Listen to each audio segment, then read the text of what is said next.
Olá pessoal, tudo bem com vocês? Espero que continue com a gente. Estamos iniciando mais uma aula de Geografia para os alunos do 7º ano da Rede Municipal de Teresina. Hoje nós vamos falar especialmente dos processos migratórios do Brasil, ok?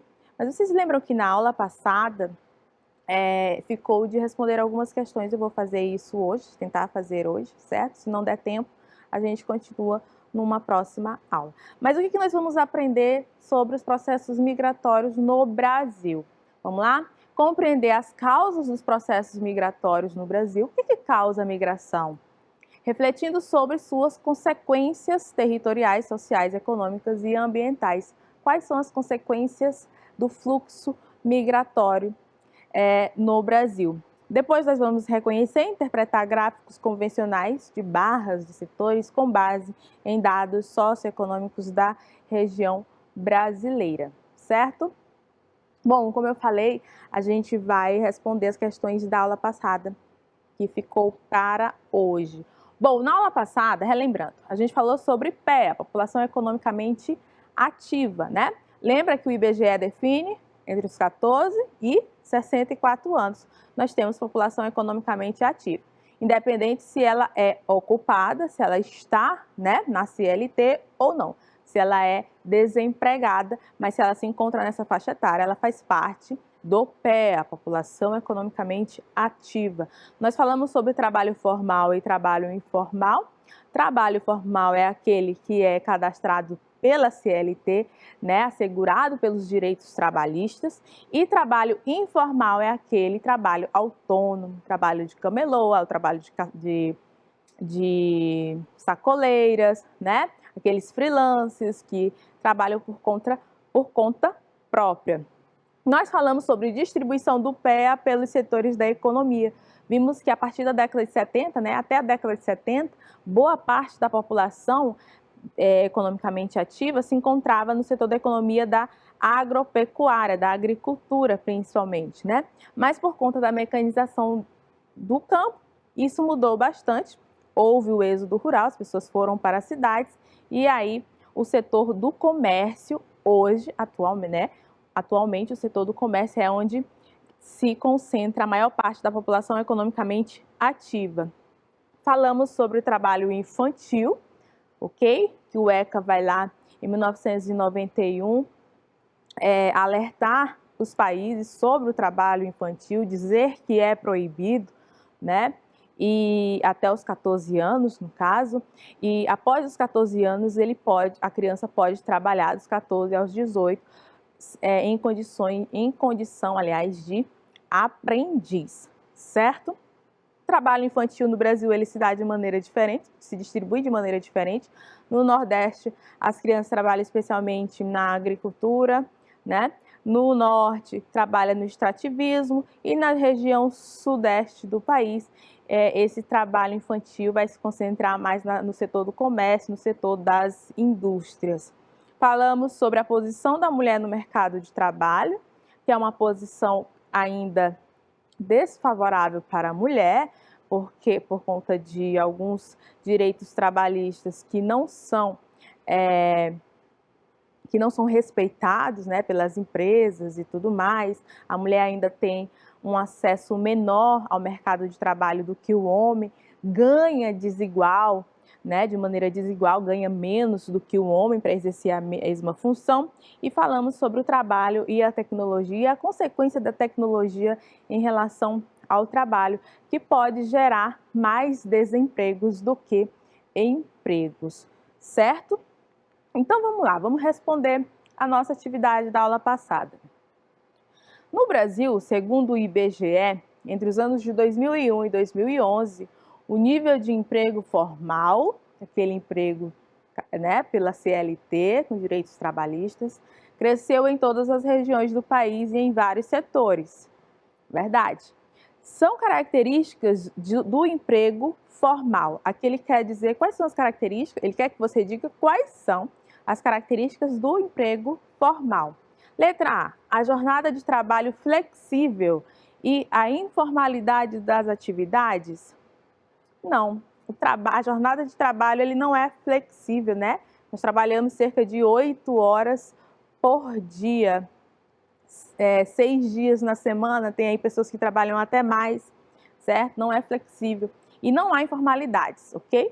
Não há informalidade no trabalho formal. Letra B, o trabalho autônomo e a falta de oferta de vagas de emprego.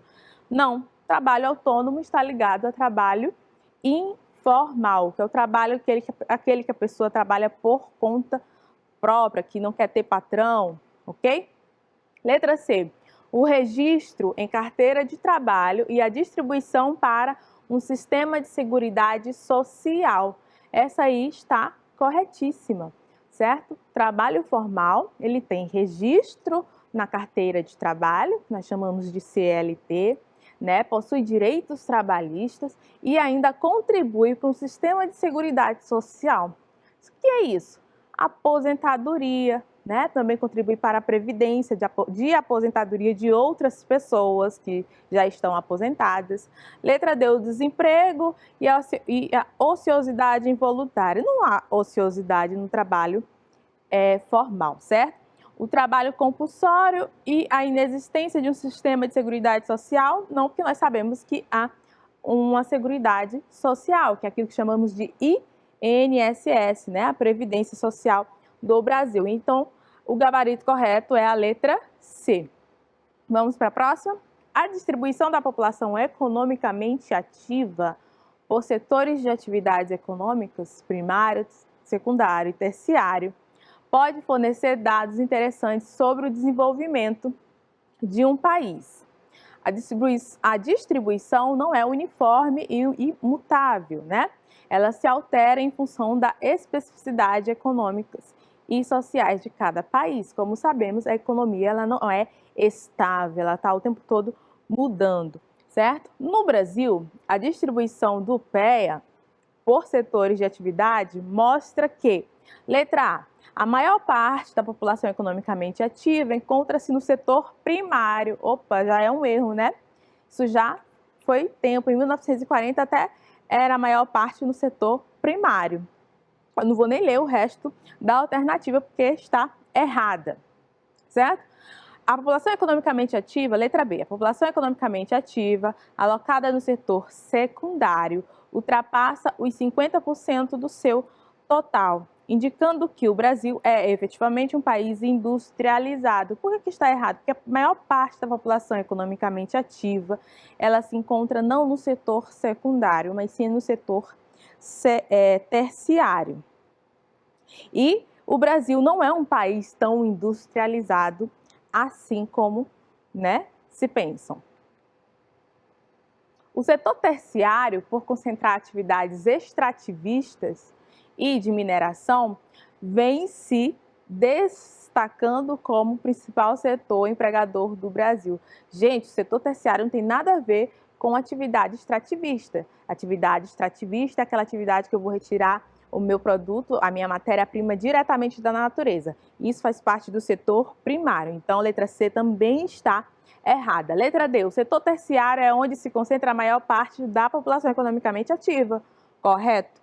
Revelando a crescente importância desse setor na economia brasileira. Sim, é muito importante, justamente porque concentra a maior parte da população economicamente ativa, se concentra a maior parte da população que é contribuinte da Previdência Social do país. Letra E é o rápido processo de urbanização ocorrido a partir da segunda metade do século XX, tornou o setor secundário o maior empregador brasileiro. Está errado porque não é o setor secundário, então a resposta correta é a letra D. Bom, finalizamos a aula passada com as nossas atividades. Agora nós vamos começar a aula de hoje, onde nós vamos tratar do quê? Dos processos migratórios do Brasil. Esse conteúdo vocês irão encontrar no livro de vocês, na unidade 2, capítulo 6, na página 78. Vamos lá? Primeiro vamos definir o que é migração, né? Ou fluxo migratório. Fluxo é deslocamento, é movimento, né? Então, o que é a migração? Migração significa deslocamento de pessoas pelo espaço geográfico. Esse processo acontece por diversos fatores. Por que as pessoas migram? Quais são as causas da migração? Certo? A maior causa da migração, do deslocamento de pessoas, é por conta econômica, que as pessoas procuram novas oportunidades, procuram empregos, procuram uma melhor qualidade de vida, ok? Então é por isso que a maior parte das pessoas migram. Mas também pode ocorrer por causas políticas, certo? Perseguição política, por exemplo. Causa ideológica, a pessoa já não se identifica tanto com o país e acaba migrando para outro. Causas culturais, muitos brasileiros, eles deixam o Brasil, vão para os Estados Unidos, né, conhecer o Mickey, porque se identifica com aquela cultura que foi imposta a nós, né, o velho, né, que hoje em dia não existe mais, mas é o velho sonho americano. Causas sociais, profissionais, né, porque às vezes as pessoas migram, que é chamada fuga de cérebro, a pessoa sabe exercer aquela função, é formada, tem doutorado, pós-doc, tudo, e aí um outro país precisa daquela pessoa, precisa do saber dela e acaba fazendo uma oferta, e essa pessoa sai do país de origem e se desloca para um outro país onde vai ter uma oportunidade de emprego. Catástrofes naturais, como ocorreu, por exemplo, no Haiti, certo? Onde ocorreu um terremoto de grandes proporções na época e muitos haitianos, eles vieram inclusive para o Brasil, migraram para o Brasil. Causas naturais também, que é a questão climática principalmente, e por causa de guerra, como nós vimos aí, vários sírios, né, que tiveram que sair do seu país de origem e ir para outros países da Europa, inclusive até mesmo do Brasil, aqui no Brasil, por conta da guerra, se encontrava em situação de guerra.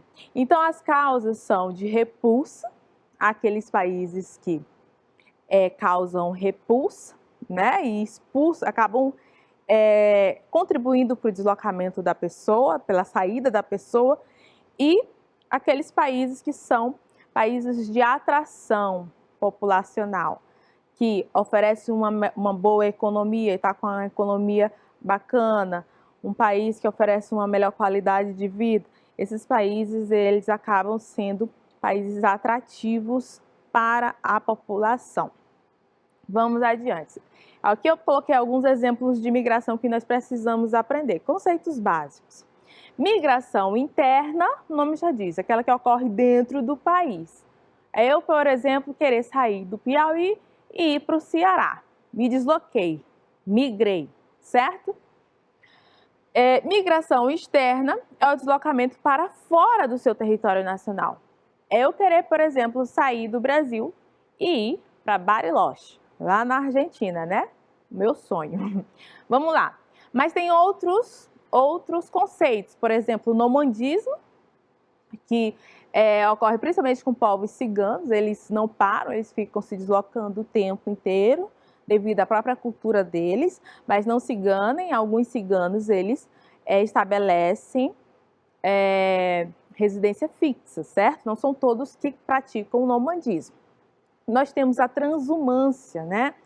Que é por conta que o deslocamento se dá por conta do clima. Aqui no Brasil, nós temos a transumância nos nordestinos, principalmente na década de 1950, que o Brasil estava, aliás, o semiárido estava passando por uma seca rigorosa, e aí muitos nordestinos tiveram que sair do semiárido e ir em direção ou do litoral, né, mais próximo, ou até mesmo lá para o sudeste do Brasil para poder sobreviver. Se dá por conta do clima, não se esqueça.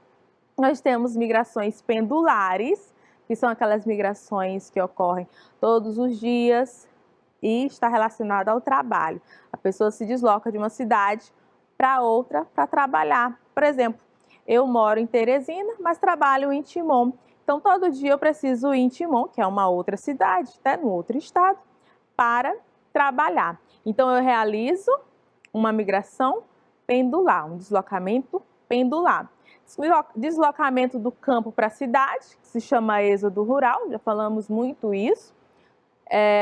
Mas também ocorre o oposto, né? Quando a pessoa sai da cidade, quer morar no campo porque está cansada, quer ter uma qualidade de vida melhor, isso se chama ruralização, um processo recente que já ocorre na Europa. Ok? Então vamos adiante. Bom, imigrante é aquele que chega num país e emigrante é aquele que sai do seu país, certo?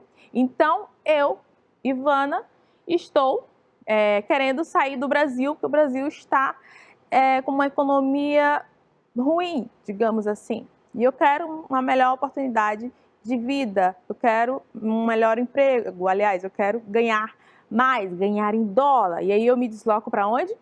Para os Estados Unidos. Quando eu saio do Brasil, eu estou emigrando com o E. E quando eu chego nos Estados Unidos, eu estou imigrando com I, ok? Não se esqueçam disso, dessas diferenças. Diferença também entre retirante e refugiados. Retirantes são aqueles que se retiram de um espaço, ok? Por causas naturais. Mas refugiados são aqueles que buscam abrigo, são aqueles que saem de um local onde há uma tensão civil, onde há violência, onde há guerra, onde estão se refugiando, buscando escapar da morte, né? O Brasil, como eu falei para vocês numa aula sobre população brasileira, é um país de imigrantes, gente, não tem como. O brasileiro, inclusive, as nossas características físicas já dá demonstração disso, né? Darcy Ribeiro, sociólogo, ele chegou a dizer que o brasileiro é um povo inventado, né? Um povo que foi criado. Por quê? Porque a maior parte da população brasileira, ela tem várias origens, né? É mesclada.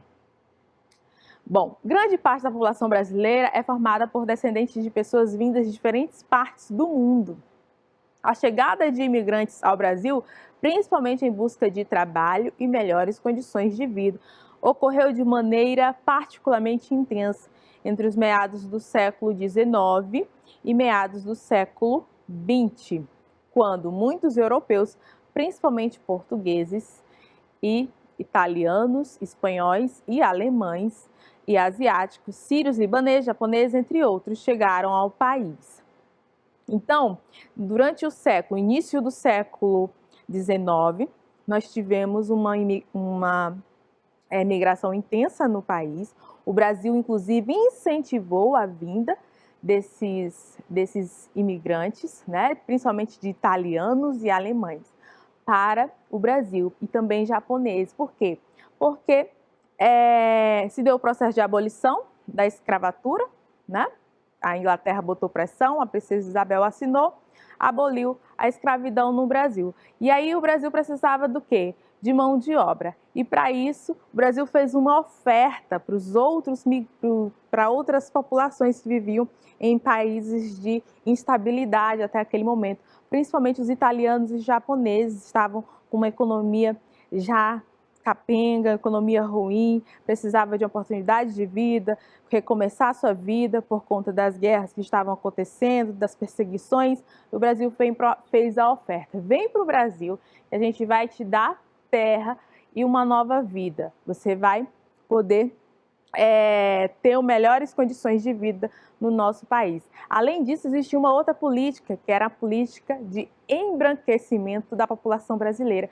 O Brasil, né, os gestores daquele momento, as cabeças, né, que pensavam no país politicamente, eles queriam embranquecer a nossa população. Por isso que incentivou bastante a vinda de italianos e alemães. Eles, quando chegaram no Brasil, é interessante falar, os alemães e os italianos e eslavos, eles se concentraram principalmente na região sul do Brasil. Por quê? Por causa do clima. Era um clima favorável para eles, né? Além disso, era favorável para produzir trigo, produzir soja, até mesmo a produção do porco, né? Que os alemães foram os pioneiros aqui no Brasil, na agropecuária, na produção de suínos. Então, o Brasil ele precisava ocupar a região sul, porque muitos argentinos, paraguaios, uruguaios estavam querendo ocupar aquela região sul do Brasil, e o Brasil disse, não, epa, vamos trazer esse povo de fora, de braços abertos, colocar ele lá no sul do Brasil para ocupar e aí facilitar, né? Aliás, dificultar essa invasão dos outros países que estavam na fronteira do Brasil. Então, houve um incentivo durante uma época, principalmente no início do século XIX e até a metade do século XIX. Bom, as migrações externas no Brasil, né? A entrada de estrangeiros, como nós já estávamos falando. Um dos períodos de maior imigração externa, né, que é a entrada de estrangeiro no Brasil, se deu no século XIX a XX, quando o país recebeu um grande número de europeus e, como eu falei, asiáticos, especialmente japoneses. Mais lá para frente vai receber também chineses e coreanos, certo? Já no século XX. Mas aí, esses chineses e coreanos, eles virão mais para a questão do comércio, certo?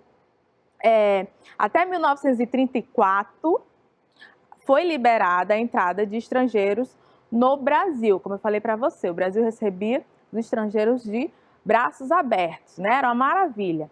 A partir dessa data, ficou estabelecido que só poderiam imigrar 2% de cada nacionalidade dos estrangeiros que haviam migrado entre 1884 e 1934. Opa, houve aí depois uma restrição, né? Uma lei que inibia a entrada de imigrantes no Brasil, porque já estava numa situação muito saturada. Então, o Brasil realizou aí uma lei para inibir a entrada de imigrantes no nosso país. Bom, as migrações externas, como você vê aqui no barro, né, as comparações entre as dinâmicas, a migração ela vai se dar especialmente, né, na década de 20 a 40. Por que na década de 20 a 40?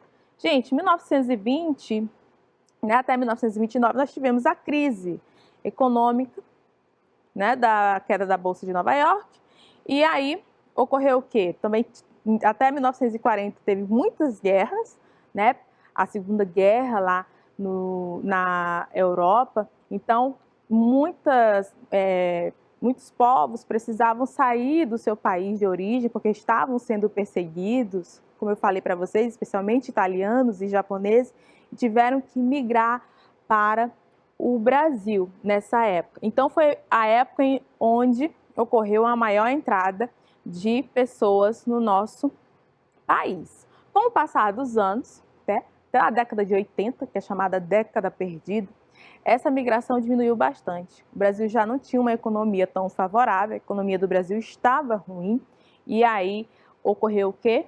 Uma repulsão. E muitos brasileiros, inclusive na década de 80, decidiram deixar o Brasil e ir para outros países em busca de uma melhor qualidade de vida, em busca de melhores oportunidades. Então, os fatores que mais favoreceram a entrada de imigrantes no Brasil foram a dificuldade de encontrar escravos, como eu falei para você, houve a abolição da escravidão, né? Então o Brasil precisava de mão de obra. Além disso, o Brasil precisava ocupar toda a fronteira do nosso país, e aí incentivou doações de terras, inclusive. O ciclo do café, que exigia mão de obra numerosa, e aí para o ciclo do café vieram muitos italianos para trabalhar como colonos, não como escravos. Mas era basicamente assim, processos parecidos, né? E também a mudança de terras. O Brasil tem uma extensão territorial gigantesca, certo? Migrações externas no Brasil, continuando. O governo brasileiro buscou incentivar a imigração de europeus para suprir a necessidade de mão de obra. Então, o Brasil precisava de mão de obra. Além disso, não podemos esquecer que na década de 30, no governo de Getúlio Vargas, houve uma industrialização brasileira, substituição de exportações por importação. O Brasil passou a produzir seus próprios produtos, né, seus bens aliás, seus próprios produtos finalizados, ok? Então, houve aí uma melhoria na economia do Brasil, né? O Brasil também fez propaganda na Europa, como eu falei para vocês, anunciando que estava recebendo pessoas de outros países, que financiaria os custos das viagens de imigrantes para o Brasil, garantiria emprego, moradia, alimentação, pagamento de salário, mas tudo não passava de uma propaganda enganosa, certo? Então, aí é mais para vocês verem que houve uma política aí que enganou boa parte dos imigrantes no Brasil. Continuando, olha só, na última década, o número de imigrantes que tiveram o Brasil como destino aumentou cerca de 160%. Aumentou, mas não em comparação às décadas anteriores, como eu falei para vocês, né? Entre os principais grupos estão haitianos, como eu falei para vocês, devido a uma catástrofe que foi o terremoto, que ocorreu na década de 2000, certo? Venezuelanos, devido à política que existe lá na Venezuela, de ditadura. Bolivianos, principalmente, né, que eles migraram principalmente para a região de São Paulo, Rio de Janeiro, em busca de emprego. Colombianos, argentinos, chineses e muitos outros, né, buscando oportunidades de trabalho. Aí você vê um quadro comparativo, né, a maior parte dos imigrantes que chegam no Brasil até 2016 vieram da Bolívia. Depois nós temos o Haiti, Estados Unidos, né, que são geralmente pessoas que a economia dos Estados Unidos estava ruim, né, até 2008, 2014, e alguns estadunidenses vieram para o Brasil. A Argentina também, que não tem uma economia tão boa assim, migrou bastante para o Brasil. Já em relação à emigração, a saída de brasileiros para outros países, né, nós vamos ter aí destaque os Estados Unidos. O brasileiro ainda sonha muito com os Estados Unidos, com o sonho americano que já nem existe mais, né? Em contrapartida, muitos brasileiros também se tornaram emigrantes nas últimas décadas e se mudaram para outros países, ok? Na próxima aula, eu retorno com esse slide, com a continuação do nosso conteúdo, e aí a gente se encontra na próxima terça-feira, tá bom? Beijo para vocês e até mais!